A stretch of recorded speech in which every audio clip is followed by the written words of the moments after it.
politique. On a des gens de front de gauche, on a des gens des républicains, on a des gens du centre. On a vraiment toutes les sensibilités politiques. J'ai la chance d'avoir un père rif et d'avoir une mère berbère, donc je suis du côté de l'Agadir. Donc mon père est de Temsemen.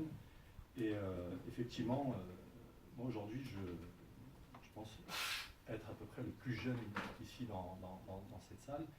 Et je reconnais en tout cas, au travers des discours, je respecte toutes les interventions qu'il y a. Vous savez, aujourd'hui, nous, la jeunesse, le message qu'on a envie de vous faire passer, surtout aux anciens, parce que c'est ce qu'on constate à chaque fois qu'on va au Maroc et qu'on rencontre les associations locales, c'est un petit peu, je dirais, ce fossé qu'il y a entre cette jeunesse qui aspire à effectivement voir un monde dans lequel on peut vivre en paix, dans lequel, voilà, ces personnes qui sont mortes dans le Rif et qui sont mortes autre part dans le Maroc et tout, elles me touchent comme, vous savez, il y a une population aujourd'hui qui subit, parce que la dignité humaine, c'est la chose la plus importante qu'on puisse avoir. Il y a un pays qui subit cela, et on s'est déplacé, nous et lui, franco-marocain, au Bangladesh pour rencontrer les populations, notamment des Rohingyas. Vous savez, vous avez tous entendu parler de ce qui se passe. Malheureusement, je crois que dans ce siècle, c'est le massacre auquel c'est des enfants qui sont découpés, c'est des enfants qui sont mangés.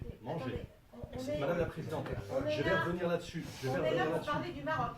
Je vais revenir là-dessus. Je fais le parallèle. Et je vous demanderai de bien vouloir faire attention parce qu'il nous reste 13 minutes. Ça va être très rapide. Juste, vous goûter la parole si vous n'allez pas au fond. C'est un message très très important pour vous dire que moi j'ai souvenir de mon père quand on parlait du roi Hassan II, il fallait se taire, même quand on était dans notre quartier en France. Moi j'ai ce souvenir-là et ce traumatisme. Aujourd'hui, j'ai plus cette préoccupation, j'ai plus cette peur-là, effectivement, quand je parle du pouvoir en place marocain, quand j'émets des critiques, quand j'émets des choses. Ce qu'on a envie de vous dire, et le message que j'ai envie de vous faire passer, c'est que moi, le Maroc, je le vois uni, je le veux uni. Il n'y a pas le Rif et l'autre partie du Maroc. Il y a un Maroc qui doit avancer de manière globale, que ce soit le nord comme le sud. Les Marocains, Rif comme les Chleh, moi, je ne fais aucune distinction à ce niveau-là. D'accord ? Quand on travaille, nous, élus, franco-marocains de France, non mais quand on travaille sur la question, du Maroc, aujourd'hui on est en train de travailler sur le premier incubateur effectivement de start-up qu'on souhaiterait installer dans le nord du Rif.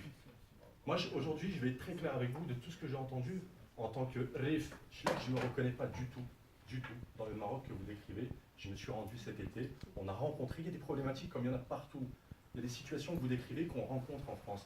Moi, je suis commissaire de police. Il y a des situations que je vois dans les commissariats que vous décrivez ici, voilà, que vous décrivez dans certains commissariats de France. Juste pour finir, s'il te plaît, en France, juste pour finir. Donc, s'il vous plaît, le Maroc aujourd'hui avance et on a de la chance d'avoir un pays stable par rapport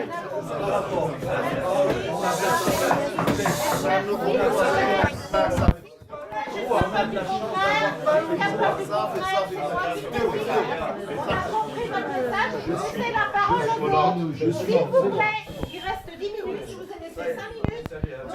On a compris votre message. Merci beaucoup, monsieur. Ça fait 5 minutes que vous parlez, il nous reste 10 minutes. Et j'ai le chronomètre en marche. Donc, merci. Est-ce que quelqu'un d'autre veut prendre la parole ?